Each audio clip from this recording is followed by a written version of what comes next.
So, hello guys! So, ngayon, ito tayong muli para mag-share sa aking bagong kaalaman. So, ito nga pala yung ating gagawin for today. Si-share ko sa aking video. So, ito nga pala ay meron ako talagang karanasan dito at napatunayan ko na talagang super effective siya. Alam nyo ba yan? Olive oil. Ayan, ayan. Meron niya sa mga hypermarket, olive oil.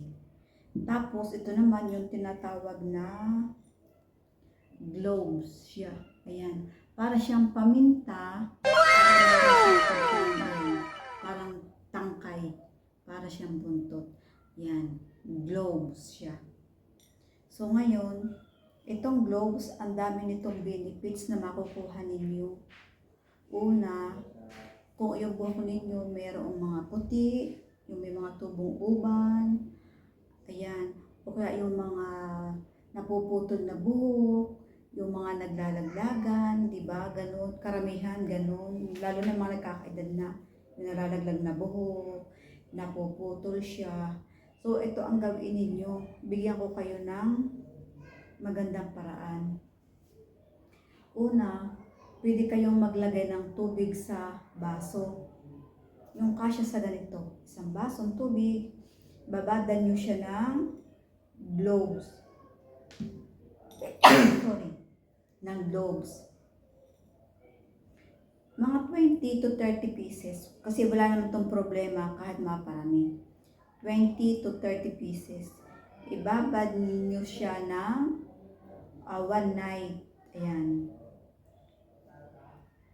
Tapos, pagkababad niyan, isalin niyo sa ganito. Kung may ganito, ayan, mura lang naman ito. Isalin niyo yung tubig. Ngayon, pwede nyo ilagay na dyan. Yung sa mga anit-anit ninyo, ayan siya, ganyan. Ayan.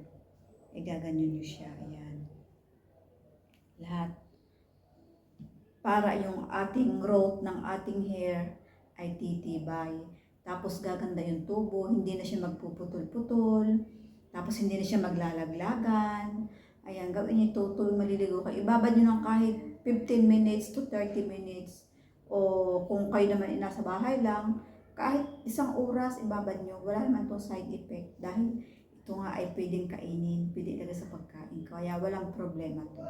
So kahit ibabad niyo na matagal yan sa ulo, okay lang.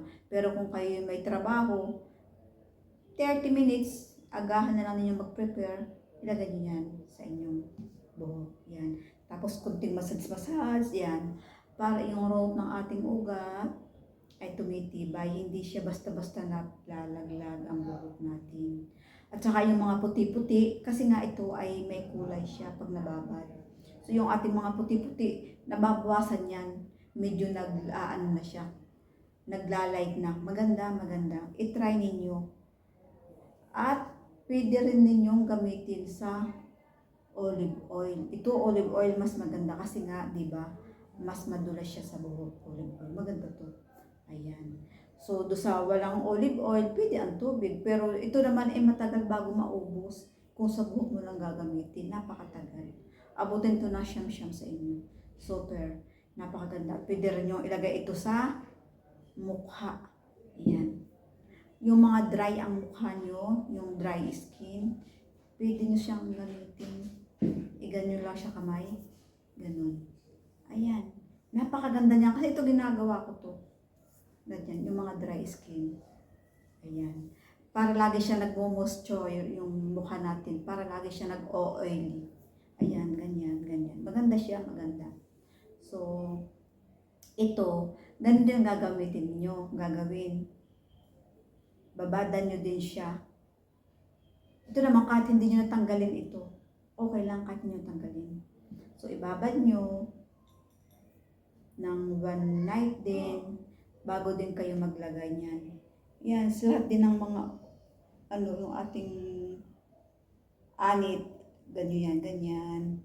Yan siya, ganyan. Lahat. Tapos imamassage nyo siya para kakalat siya yung oil niya. Ganyan niya. Ayan. Tapos pwede na rin ilagay sa konti yan, sa ibabaw ng ating buhok. Yan, ganyan. Massage, yan. At ito ay super napakaganda talaga nito. Ayan. Kahit wala na kayong conditioner. Kaya lang, syempre, wala itong amoy sa buhok. So, syempre, kung gusto niyo mabango, gagawa kayo lalagay kayo ng conditioner. So, ito, try nyo. Napakaganda nito. At hindi lang ito sa pampaganda sa atin, ha. Saka ito, ha.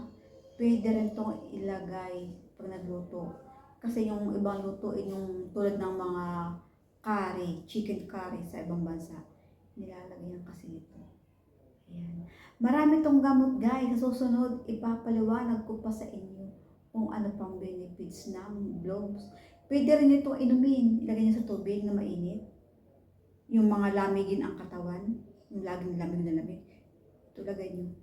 Uminom kayo, tuwing madaling araw. Lagyan niyo ng kunting gatas. Lagi kayong pakaramdam niyo parang banas na banas.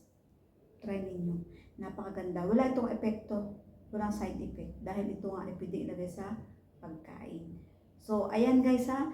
Sana meron kayong muling natutunan sa aking vlog for today. So, please like and share po. Syempre, subscribe na din po sa aking YouTube channel. Thank you so much. See you next on my video. Bye-bye.